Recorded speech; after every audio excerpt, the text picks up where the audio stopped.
የመጨረሻ ቤትህ እቺ ናት። ዞር ብለህ ተመልከት። 10ኛ ፎቅም ኖርክም፣ 1ኛ ፎቅም ኖርክም፣ 28ኛ ፎቅም ኖርክም፣ ሳር ቤትም ኖርክም የመጨረሻ ህይወትህ እቺኛይቱ ቤት ናት። ተመልከት ያ ሐቢቢ፣ እንኳን እሳት ተጨምሮብህ እቹ ለህድህ አፈር ቢመለስብህ ጨለማ ለሰው ልጅ በቂው ቁጣቱ ነው። እንኳን ይሄ እሳት ተጨምሮብህ ማለት ነው። ይሄ የምታውቃቸው ጓደኞችህ፣ ይሄ የምታውቃቸው ከመሬት በታች ያሉት እነዛ የምታውቃቸው አንተ ጋር እንደዚህ ከመሬት በላይ ሆነው አንተ ጋር የተዝናኑበት፣ አንተ ጋር የተጫወቱበት፣ አንተ ጋር እኩል ወክ የሄዱበት፣ አንተ ጋር ወደ ጥሩ ነገር የሄዱበት ነገር ግን ዛሬ ቀናቸው ሆኖ ከመሬት በታች ሆነዋል። እቺ የምታውቃት ጉድጓድ፣ እቺ የምታውቃት ቤትህ የመጨረሻ ቤትህ ናት። ያ ሐቢቢ ምን ሀብታም ብኮንም ከዚች ቤት ምንም አትቀርም። ምን ዝነኛም ታዋቂም ብኮንም፣ ምን ከሰው በታችም እንዲሃም ለማኝም ብኮንም፣ ምን ከሰው በላይም ቆንጆም ብኮንም፣ ምን ከሰው በታችም ማንም የሚንቅህ ብኮንም ከዚህ ከቤት እቺ የመጨረሻ ቤትህ ከዚህ መቼም አትቀርም ያ ሐቢቢ። ዛሬ ግን የሞተውን እያየን እየሸኘንም እያየን እኛ የማንሄድ እየመሰለን በራሳችን ኮንፊደንስ ጠቅ አድርገን የምንራመድ እቺ ምድር ነገ ጧት እቺ መሬት እንገባለን። ቤታችን ናት ዋና ቤታችን እቺ የምታያት ሐቢቢ የመኖሪያ ዘንታለም የመኖሪያ ብቸኝነትን የምታካፍልበት እዚህ ምድር ላይ የሰራኸውን ጥሩ ስራ ብቻ የሚገባልህ ጓደኛህ እሱ ነው። ዛሬ ምድር ላይ አልነጠልህም፣ ካንተ ጋር ነኝ፣ ጋርድህ፣ እናትህ፣ አባትህ፣ ሚስትህ፣ ልጅም፣ ጓደኛ፣ አብሮ አደግህ አልነጠልህም ብሎ ጧት ማታ አንተን ተከትሎ የሚሄደው ነገር ግን እዚህ ቤት ስገባ ምንህ ብቻ ነው የሚገባ አፈር አልብሶህ በጭቃ መርጎህ አንተን ሸኝቶህ ከላይ ድንጋይ ረብርቦብህ ይመለሳል። ያ ሐቢቢ የሚያዋጣ ጥሩ ስራ ነው። ጥሩ ስራ በምን ሰርተናል? እዛ ጨለማ ቤታችን ማብራት ምን አዘጋጅተናል? ዛሬ ፎቅ ላይ ብገባ፣ ግራውንድ ፕላስ ብገባ፣ ደጋጋ ጎጆ ሳር ቤት ብትኖር ነገር ግን ከዚች የምታመልጠው ባለሀብትም ብኮን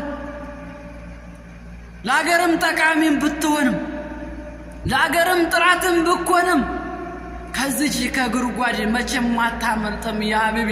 ቤታችን መጨረሻችን እቺው ጎጃችን የመኖሪያችን ዋስትና ያለን እቺ ናት።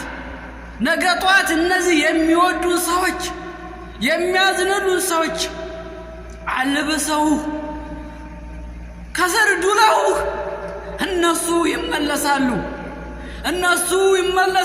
በሶስት ቀን በአራት ቀን ይረሷል።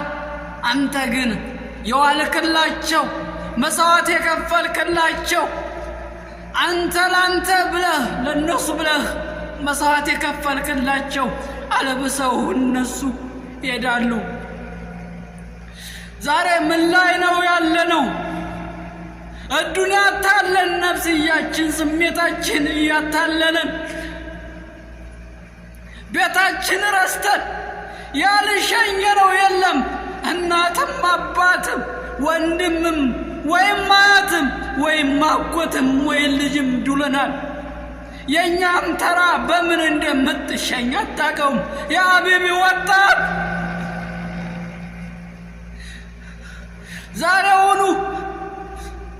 ዛሬውኑ አስተካክል ቤትን። ጊዜ አለ፣ አልተያዝክም፣ በአላህ አልተያዝክም። ዛሬውኑ ተውበት አድርገህ ወደ አላህ ሱብሓነሁ ወተዓላ ተመለስ። አንተ ወጣት ሆይ፣ አንቺ ወጣት ሆይ ዛሬ ምን አዘጋጅተሻል አኺራ ቤትሽ ለዚህ ለጉድጓድ? እንዴት አደርሽም የሚልሽም የለም።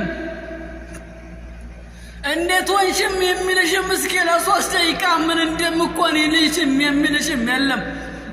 ራስሽና ራስሽ ነው የምትጋፈጪው። እና ዱንያ ፈትናን ጧት ማታ ለዱንያ ሰውን እየበደል ራሳችንን